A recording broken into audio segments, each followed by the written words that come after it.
What time is it? 9 p.m. That can't be right. The sky is blue. This is what 9 p.m. is like here.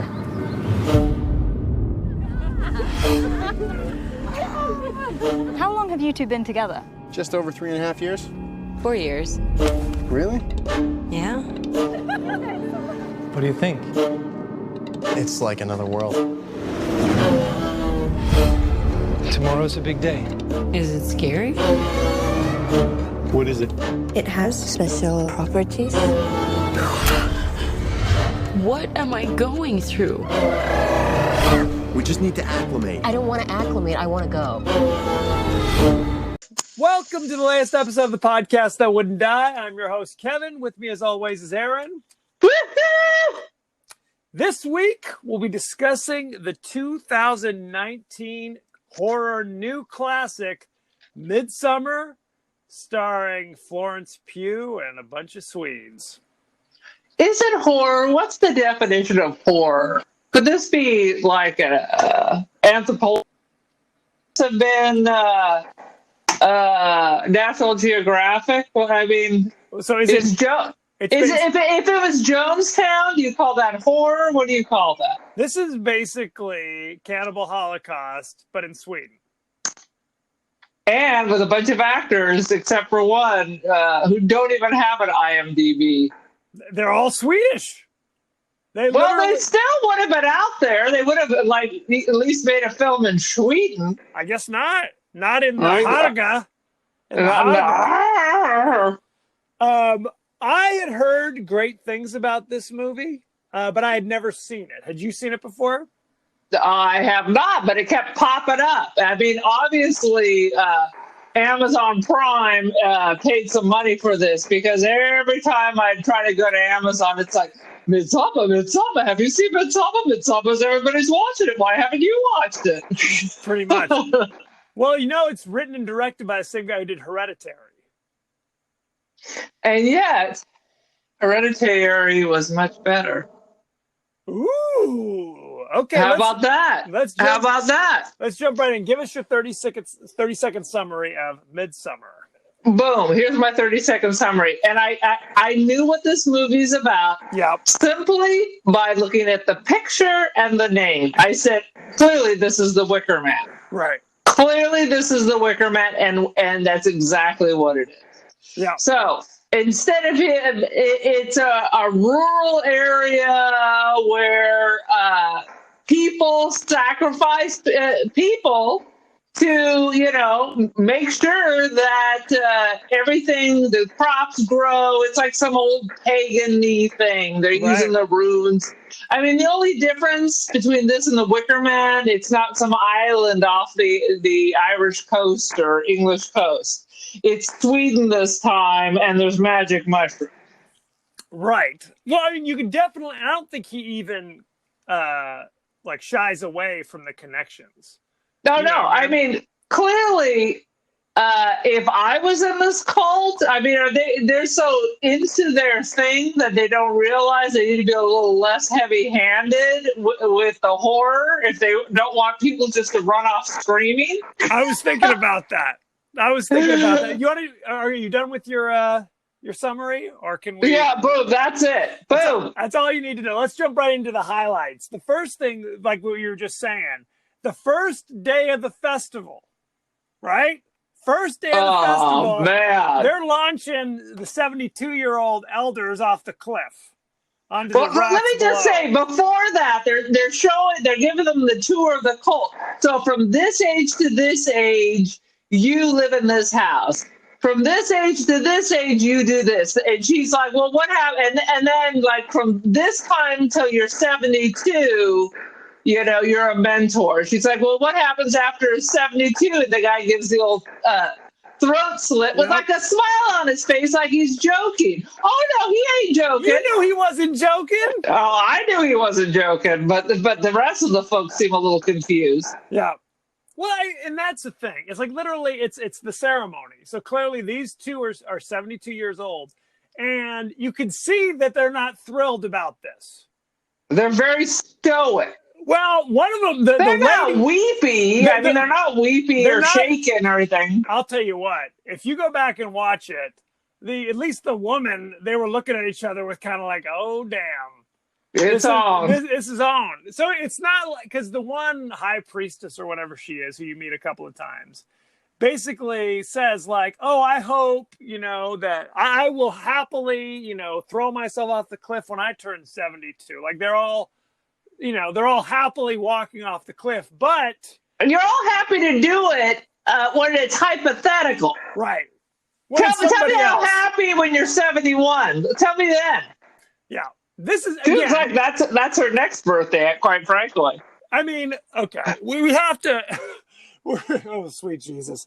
Just to set the stage a little bit, the main character Florence Pugh, who plays Danny, is in this horrible relationship with Christian. They always have to have the shittiest boyfriends in these horror movies. They're just the worst. Am I right or am I right? No, they're horrible. They're always horrible. Well, I mean, and he could have been worse, but he could have just dumped her. But is that worse than just going along and I'm only with you because of guilt? I think it probably would have been better if he broke up with her. Absolutely. After the funeral. He's the worst. They've been together for 4 years. Yes, and he can't even remember her birthday. Right. He's just terrible. He is the worst boyfriend because he's clearly not that into her, and he runs her down to all the buddies. So that whenever she's around, they're like, "Oh man," and he keeps bringing her around. So it's like wherever she turns, there are people who are just like, "Why are you here?" Is basically the attitude that she gets. Exactly. We hate you because, according to our buddy, you're basically just ruining his life. Right. And he says, he's like, well, I don't want to dump her. What happens if I dump her and then later I want to get back together with her? So that's the worst. That's what makes him so worse, because he's such a puss that, he's like, oh, she's not good enough for me. But deep inside, clearly he doesn't think he can do any better. But to the guys, oh, yeah, you could be having this waiter and this waiter. No, he's an ass. Oh, yes. Well, it's like he's a lousy friend as well. Because he's basically like, hey, my girlfriend sucks, but she's going on every adventure with us. Exactly. And everybody's like, what? Right. Yeah. Hey, these guys thought they were on a sexual vacation to Sweden. Now all of a sudden the girlfriend's there. Right. So the party's over. Right. I'm bringing Yoko along on the trip. Yeah. He is horrible. But again, he's not abusive. Right. But he's Mr. Gaslight Joe. Exactly. And I really couldn't give an F about your feelings. I just don't want to be alone because I don't think I can do better. Right. He's a pretty typical 20-something-year-old dude. In all sad honesty. All right, Kevin, you're hearing it from me. I'm not going to date 20-year-olds. Not anymore. Not anymore. Well, and the sad thing is that she is also very weak. Like at one point he's like, yeah, maybe I should just go. And she's like, oh no, honey, it's okay. You can go to Sweden. This trip that you've been planning for 6 months that you never told me about. Yeah, that's super weird. And he wants to bail out as soon as she's like, why didn't you tell me? I think it's just better that I leave. I'm like, oh, you're such a puss. Oh, I hate you. It was horror.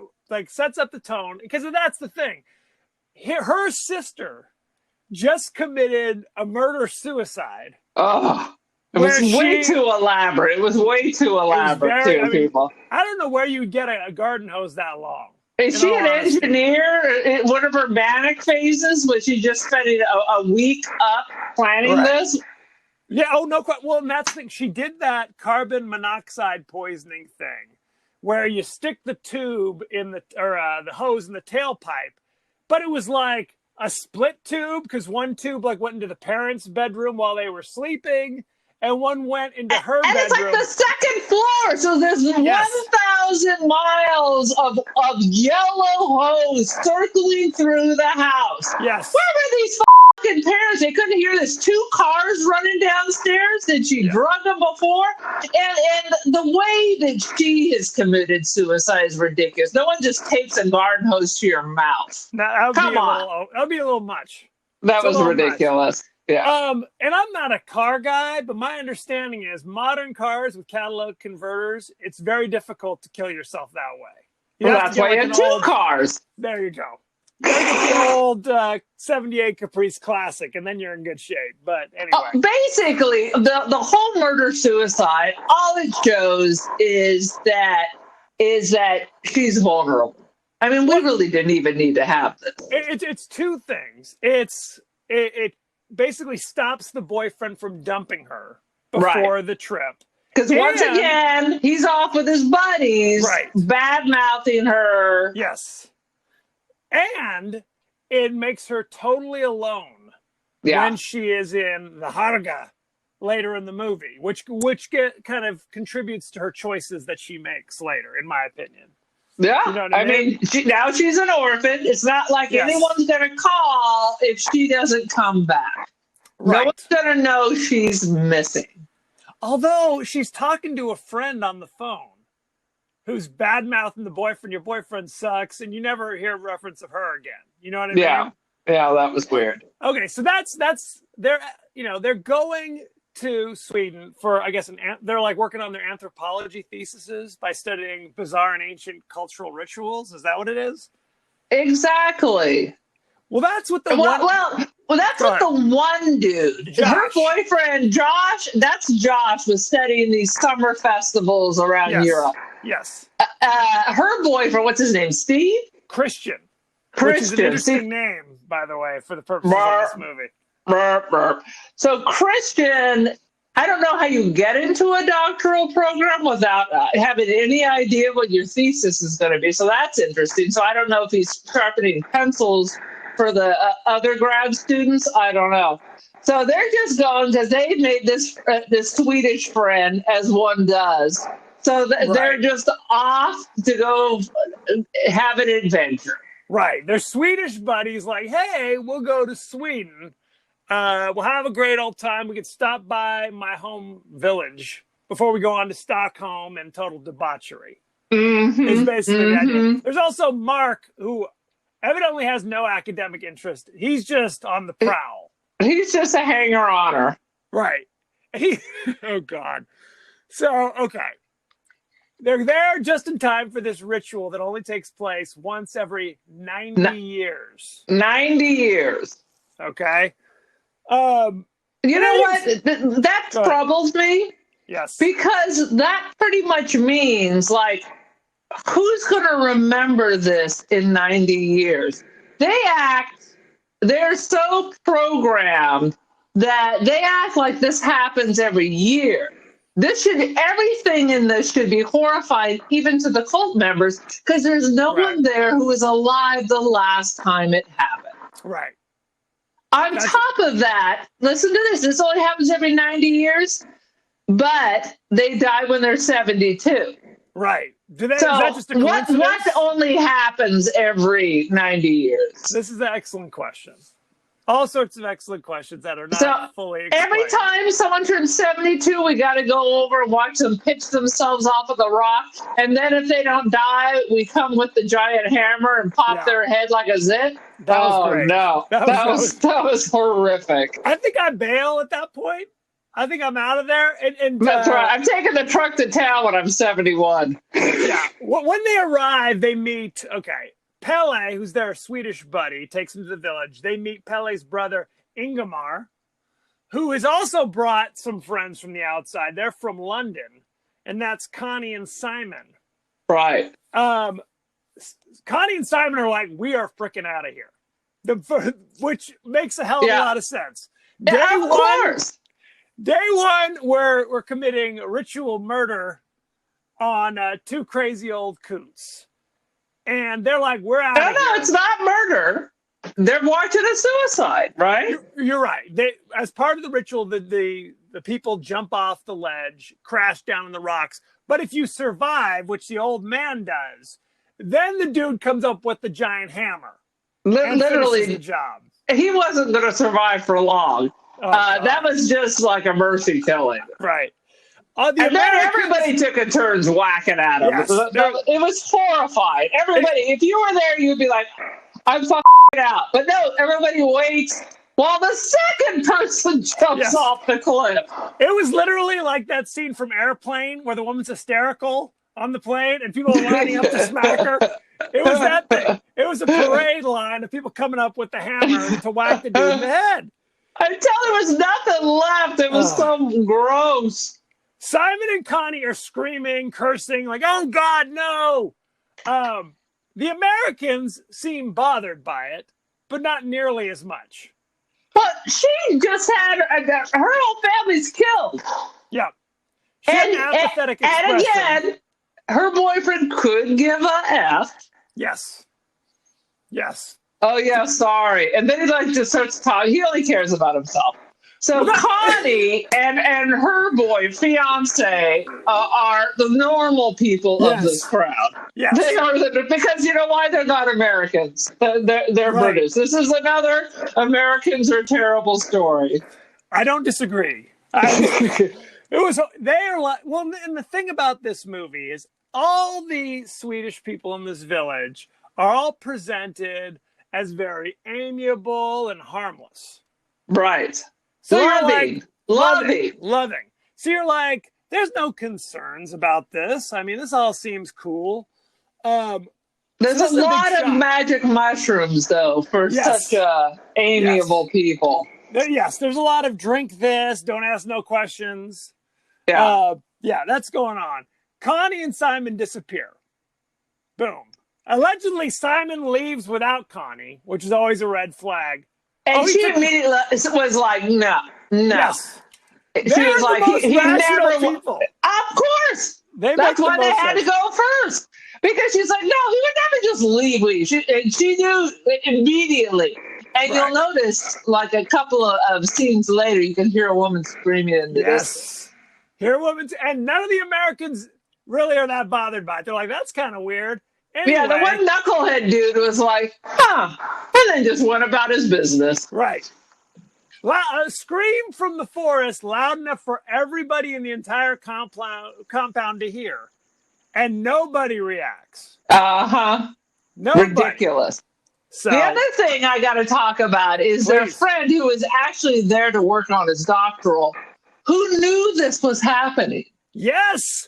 That's true. They and didn't tell anyone to prepare anyone and had a big smile on his face about it. What kind of a psycho is he? Well, right, because the night before the ceremony, Pele tells him tomorrow we're going to do the blah blah blah. I don't know what the Jurgen Borgen, the Jurgen Kjurgen. No, I don't know. It all just sounds like IKEA furniture. And they're like, "What's that about?" And he's like, "It would be better if you just saw it." It would be easier to explain if you just saw it. Now, you're right. Josh, who is the studious scholar of this, he knew. Because the word they use is actually a real thing. Right. Or I should say it's a real legend. Like hundreds of years ago, there was a legend that ancient Swedes used to do this. Now, they say it's a myth propagated by anti-Swedish people of the time to kind of depict them as savages. There's no actual there's kind evidence. Of a thing. There's a similar story, I think, with like the Inuit, where like if you reach a certain age, they set you adrift on an iceberg. Right. It's kind of along those kind of lines. Well, it's like you're too old to contribute to the community anymore. So It's a great honor to sacrifice yourself so you're not a burden on society. I think it's like when you are just barely getting by. I think that's the situation. When you're dealing with this extreme weather and people are starving and all of that. All that good stuff. Mm-hmm. So you're right. Josh knew about it, but he was also bothered. But that's the thing. It's like Simon and Connie they're like, deuces, we're out of here. And of course they disappear mysteriously. Danny is also kind of like packing her bags. And then that's when Pele's like holding her hand going, hey, I'm sorry. I should have warned you. It's actually very beautiful. Yeah, lies. Right. But he's also like, in his very Swedish way, which is to say, totally not noticeable. I guess he's throwing the moves at her. Absolutely. He's like, is Christian make you feel like home? Right. And like I'm your best friend. I'm so happy that you're here. Yes. Planting seeds of doubt, although there should have already been seeds of doubt.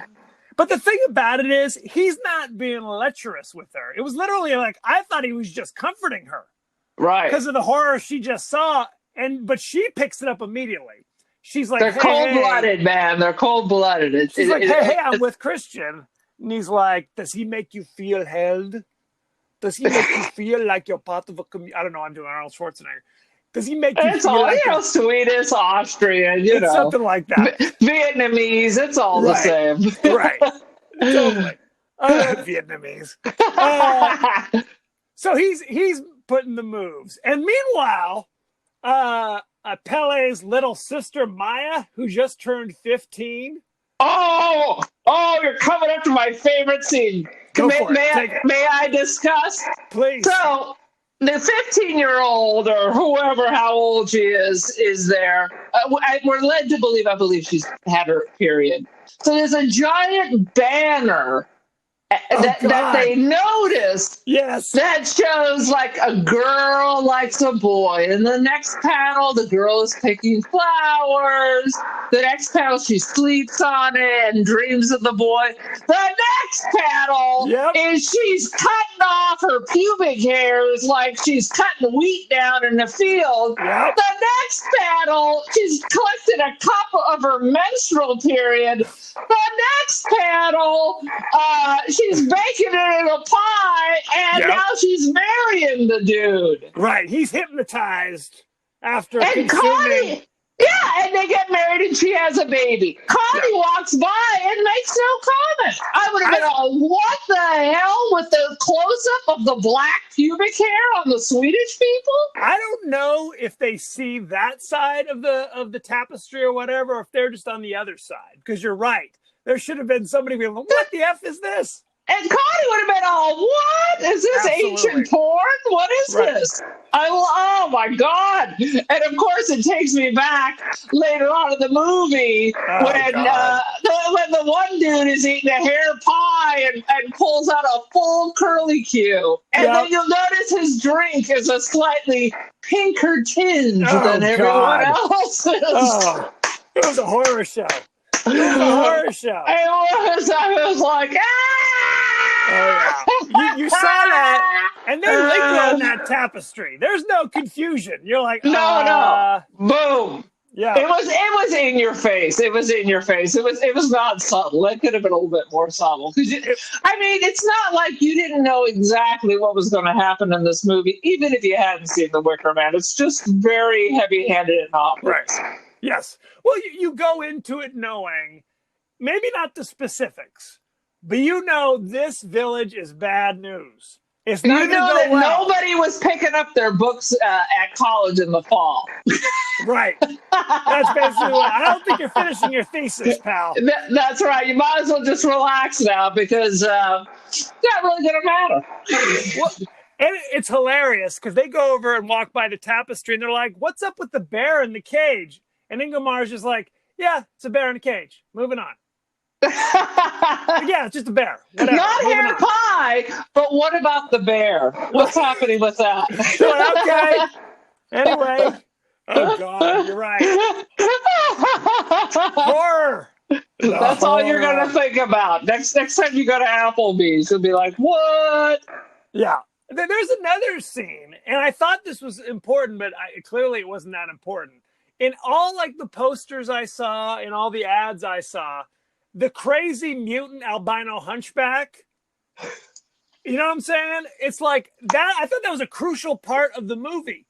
It really didn't matter at all. Didn't matter. You saw him like twice, one point laying on a cot. It's like, what's up with the his face is like that scene, Eye of the Beholder from Twilight Zone, with the big old lip poking up. Exactly. What? And then, yes. Correct me if I'm wrong. When they killed the one dude who was still in their Book of Runes, wasn't there a different freak, or was he wearing a freak mask? He was wearing Mark's face. Oh. Okay. This is important because Mark pees on the sacred tree. because he's a moron. Clearly they have bathroom. I mean, this place isn't that big. Clearly there are bathrooms. No, I'll just pee on this tree in full view of 100 people. Are you a savage? And of course, it's a sacred tree. And I guess there's like a foreshadowing because later they're all eating. And the one dude, Ulf, who was cursing at him in Swedish, was just mad dogging him the entire meal. And Mark goes, man, I think he's going to kill me. Yep. Oh, maybe you're right. Right. And literally, he doesn't even finish his meal. Like, cute chick in braids comes up and goes, hey, come on. Come with me. And he's like, okay, sounds good. Never see him again. Mm-hmm. Yeah. Yeah. Then, I didn't even get that. I thought that was Christian. I'm like, is he sleepwalking? And he had no pants on. So you saw his dingle dangle with. If you like full frontal nudity, male and female, this is the movie for you. It is. Which confused me about the tapestry with the black pubic hair, because people with white hair tend not to have black as night pubic hair. I think as we saw, apparently. Oh, God. As we can tell from the show, including 80-year-old women. Oh, no, not 80. 71. Not 80. That's right. Not 80, maybe 71-year-old butt-naked blonde women. What a horror show. Horror show. So they're dropping one after another. Josh, who seems like a normal person, he's in there like trying to steal pictures of the sacred texts, as if that was important to your thesis. Like, you have to have photocopies of the sacred text. You can't just take their word for it for your thesis. I don't know. Maybe he's studying the runes. You kind of want to have proof of what you're writing about. Otherwise, it's like 1,000 little pieces. Otherwise, they assume you made everything up. Because that's what the guy said to him. If you're going to change your names and change the name of the town, how's it going to be peer-reviewed anyway? Right. Oh, so he has to have some proof. Well, this false promise of his. Yeah, I mean, but this is kind of interesting because these guys were always going to die. Mm-hmm. They were always going to die. So why doesn't Pelé just say, hey, cool, do whatever you want? Why didn't they just gas him and kill him on the way in? I mean, why make him sit through all this shit?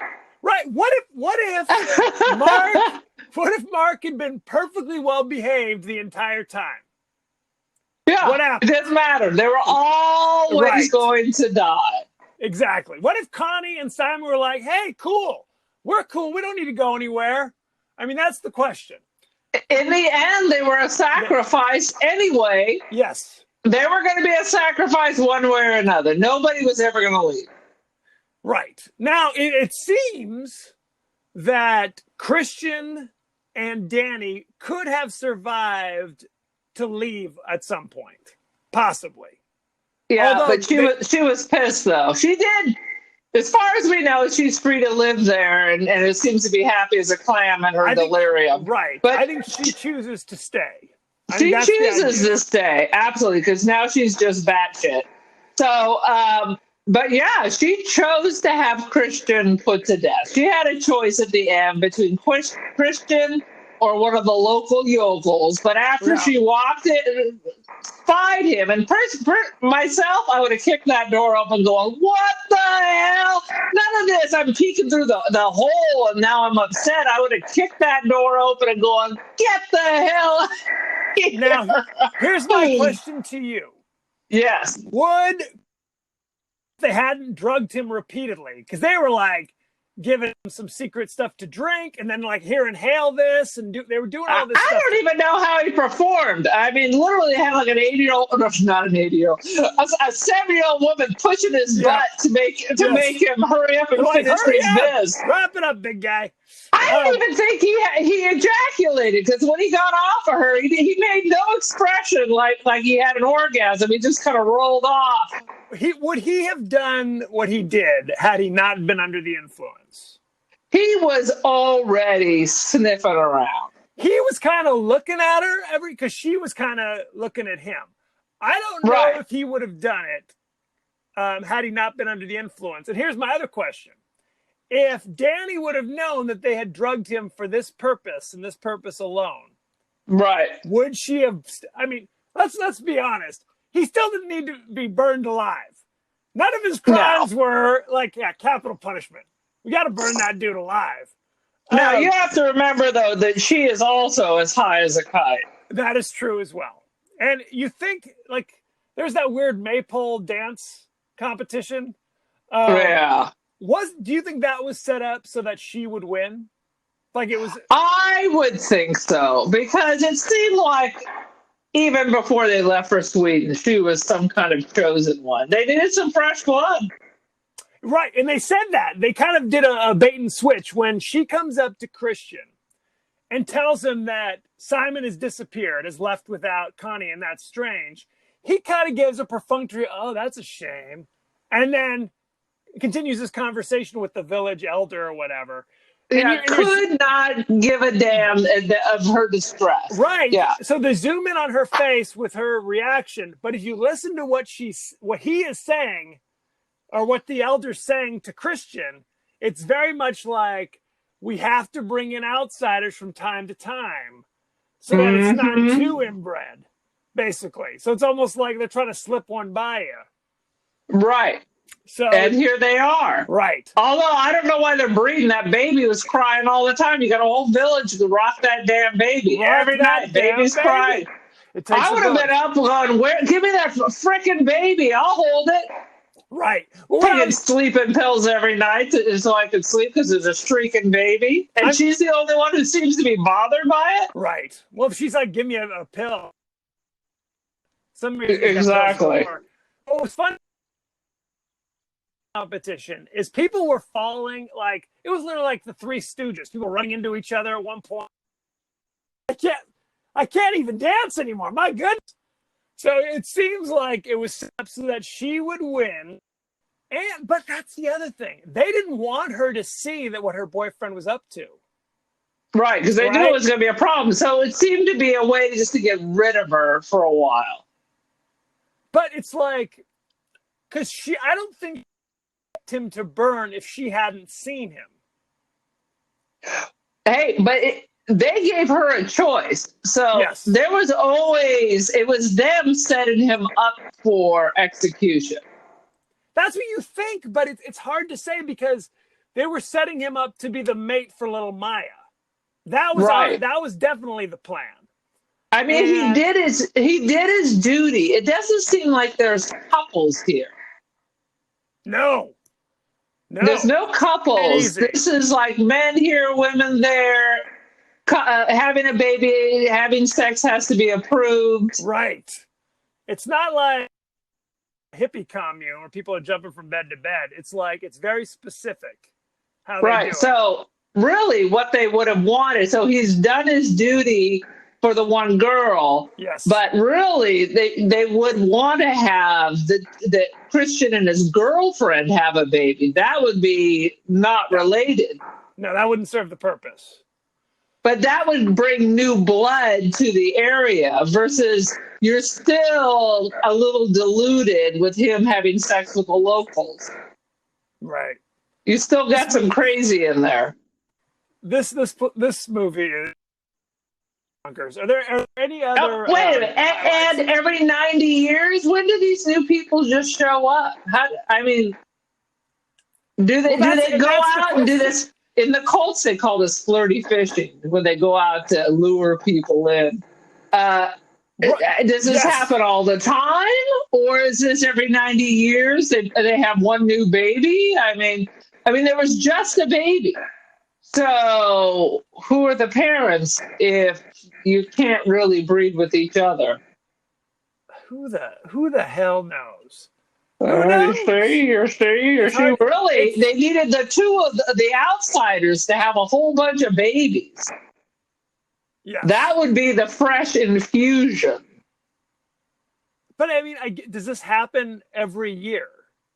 That's the confusion. Maybe not the whole ceremony, just kind of like the fishing, because it's like you said, Pele and Engelmar and maybe however many more went out to basically get people to come back to the village. Right. They were the fishermen. This is their job to go out and do that. So. Any other Well, it highlights you wanna talk says when people are a certain age, that's when they go out. So maybe Yes. for 10 years, they're just back and forth and back and forth. And one of the dudes ends up volunteering to get burned alive. Yeah, that was okay. We got to talk about that scene because there's a scene where they bring in all the dead people, and there were a couple like locals who also volunteered to be killed earlier. And Right? some of the locals, some of the people are full body. So Christian is alive and awake. There are two Yes. locals who are alive and awake. There are a bunch of locals who are just skinned faces put together in Yes. some kind of dolls. Two of them. Yeah. It's 9 people. It's like 9 is a special number. They kill 4 of the outsiders. Boom, no questions asked. They killed 2 of the locals previously. Right. And then 2 more volunteered who are alive and awake. And then number 9 is who the May Queen has to choose. May Queen, even though this happens in June and July. I don't know how that works. That makes no sense because it should be May. Right. And then they did some weird stuff, like the one British guy who's in the chicken coop and his lungs are on the outside. Is he supposed to be alive? I mean, his lungs were moving. Yeah. Yeah, that was not necessary and crappy. One thing I was thinking about is there's a scene. There's just 2 local guys who are alive in the burning building, and the one like high priest or whatever like puts like something in his mouth, like some kind of sap or whatever, sap of the yew tree. No, you'll feel no pain. That's a You'll lie. feel no fear. It was totally a lie because the one dude's already he's like terrified, and the other guy goes up in flames, starts screaming. Yeah. Boom. So clearly the So sap of the here's the yew tree deal. ain't doing diggity. There was no one alive to tell you this was all alive because it was 90 years ago and they kill you when you're 72. Sad but true. Sad but true. Any other highlights? Yeah, there's just they needed me working on this with them because literally there's some too much nonsensical.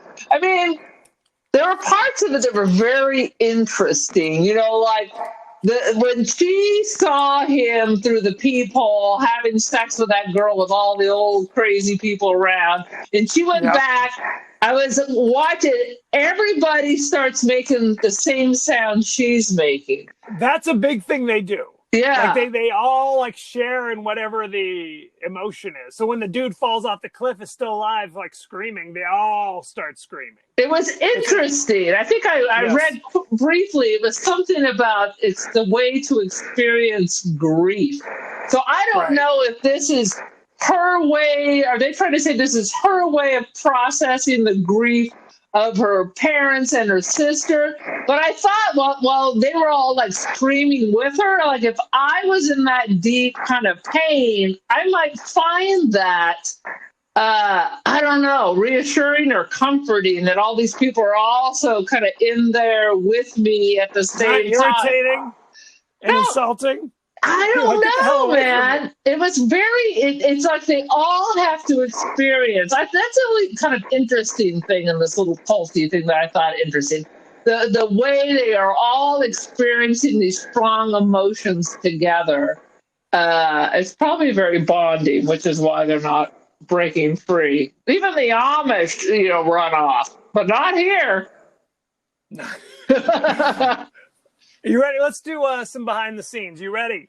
Go for it. Despite the Swedish setting, it was filmed mostly in Hungary. Probably cheaper. Sweden's expensive.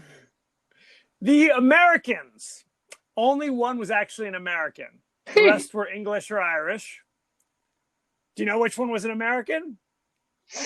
All right, hang on. No, you can't look it up. You just have to guess. I'm not looking it up. I'm being good. Is it the chick who was in that wrestling movie? No, Florence Pugh is British. Okay, I don't know. Who is it? Is it one of the Swedes? No, it's Josh, the African-American anthropologist. Oh, I thought he was Swedish. All right, go ahead. Not Swedish. The Swedish dialogue spoken is deliberately not subtitled to keep a sense of isolation and mystery as to what's going on. Well, what do you mean? Sometimes it is subtitled. Sometimes it is, but oftentimes it's not. Most of the time it's not. You know, I was watching Narcos, and like during the second season, all of a sudden I realized I'm 2 episodes in. I'm like, they're no longer subtitling this, and it's entirely in Spanish. I'm like, what the hell? I had to go to second audio program. I was like, what? I think I'm missing about 80%. What's going on?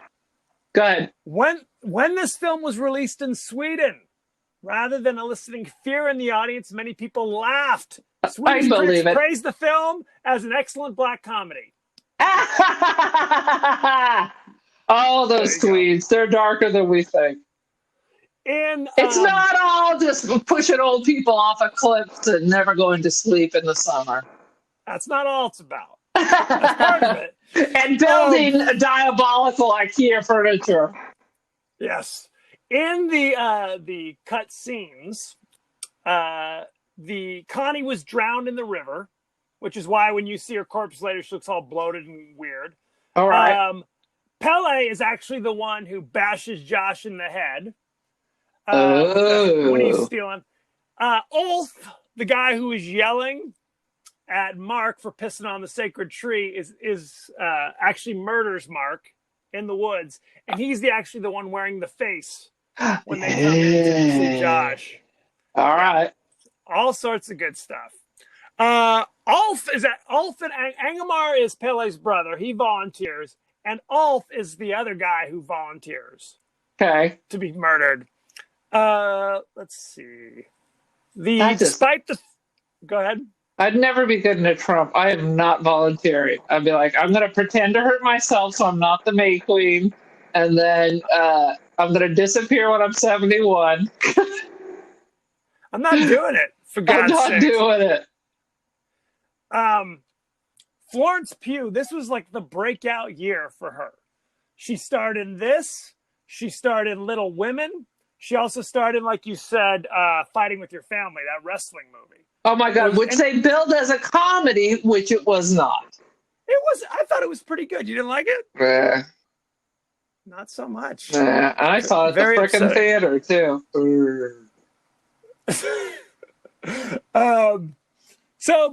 And she was cast as the new Black Widow.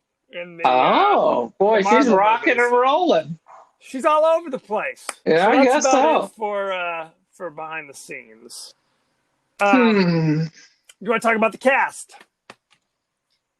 All I know about the cast is I try to do some research. So we talked about the one chick who is in Fighting with My Family and Little Women. So she's the one rocking and rolling. Some of these Swedish people, like the dude Pele, they don't even have like his birthday listed. It's like he didn't exist before the movie. Wilhelm Palmgren. Yeah.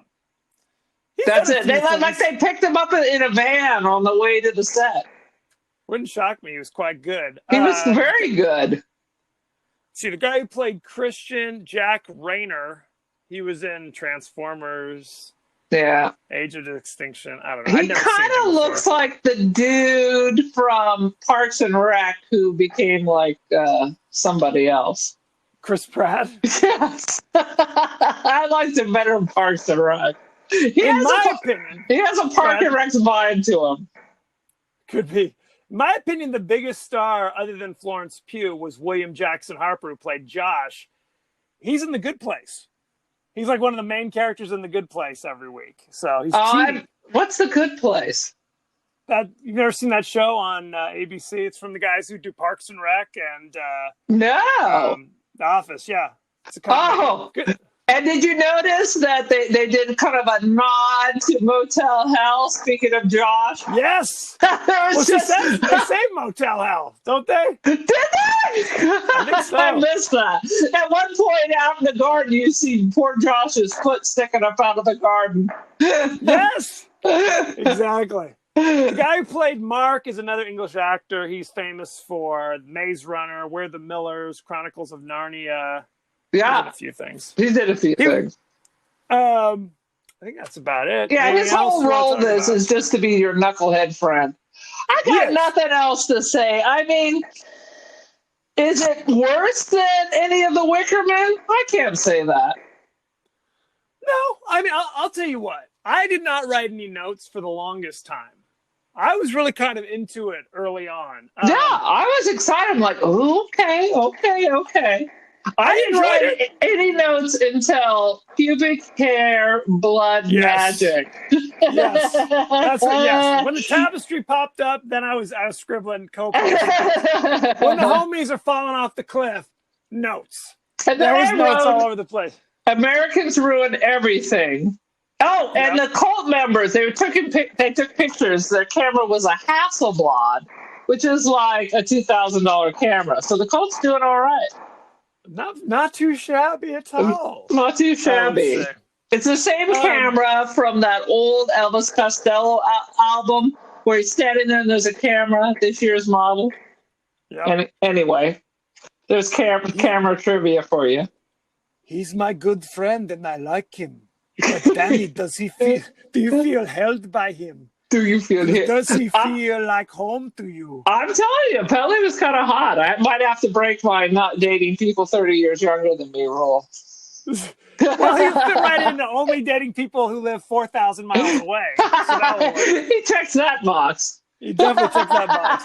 Let's talk about our ratings. Are you ready? I am. Go ahead.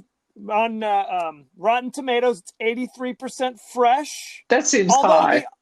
The audience only gave it 63% fresh. I'm thinking somewhere in the middle. Somewhere. Well, let me hear it. What's your rating, for God's sake? I'm going to give it 3.5 out of 5 hair pies. You stole mine. You stole mine. I'm going to give it 3 out of 4 pubic hair tarts. So I enjoyed it. I thought it was worth seeing. It's pubic hair everywhere. Woo! If you love pubic hair, this is the movie for you. That's all I'll say. Sweet Jesus. That's hilarious. So there you have it. Thank you very much. Go to our page on Facebook at The Podcast That Wouldn't Die. Go to our face on Twitter at TPodcast, TWDie. Email us at thepodcastthatwouldn't.die at Gmail. Like, share, subscribe. We're on Spotify. We're on Apple Podcasts, etc., etc. And Aaron, you're also on Twitter. The Cult of Aaron. Cult it up, for goodness sake. Cult it up. It's a Midsommar cult. Boo! And again, I'd like to give a special shout out, a very special shout out to our muse, Preston Newkirk. Oh my God, you gotta stop sucking up to our nephew. This is probably the last one, Preston, so record it, enjoy it.